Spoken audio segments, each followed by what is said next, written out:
ازاي تخلي اللي بيخش لك 10 اضعاف؟ تتخيل ان المرتب اصلا زاد 10 اضعاف، او الدخل اللي بيجي لك زاد 10 اضعاف، فتحس بمشاعره. ده رقم واحد. انا باخد 10,000 جنيه فبقيت اخد 100,000. ايوه، هحس بايه؟ لا، ده انا هحس ان انا طاير. هات بقى المشاعر دي وحس دلوقتي.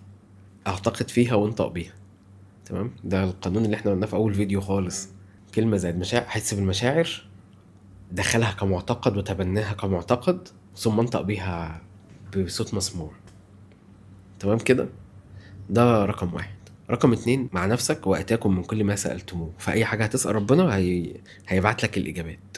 مع نفسك وانت رايق، قول له يا رب، أنا إيه الحاجات اللي ممكن أزودها فتزود لي دخلي 10 أضعاف؟ واستقبل.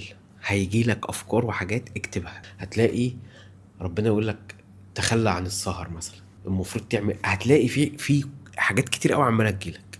اكتبها. ولازم عشان تاخد حاجه تستغنى عن حاجه. اولهم تستغنى عن افكار معطله. استحاله يخش لي 10 اضعاف. استحاله. ليه؟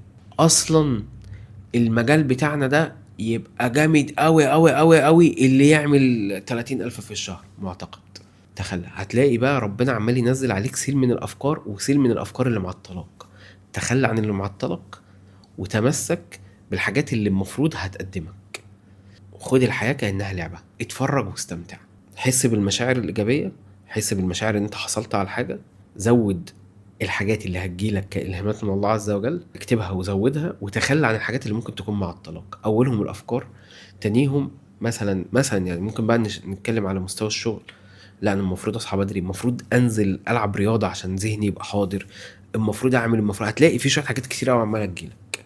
كل اللي عليك بس استمتع، وعيش الحياه باستمتاع، وما تشغلش بالك بالنتيجه. ووقت ما تحصل على 10 اضعاف الرقم اللي انت حاطه عايزه يجيلك، انا ليا فيهم 30%. بس مش هقول اكتر من كده.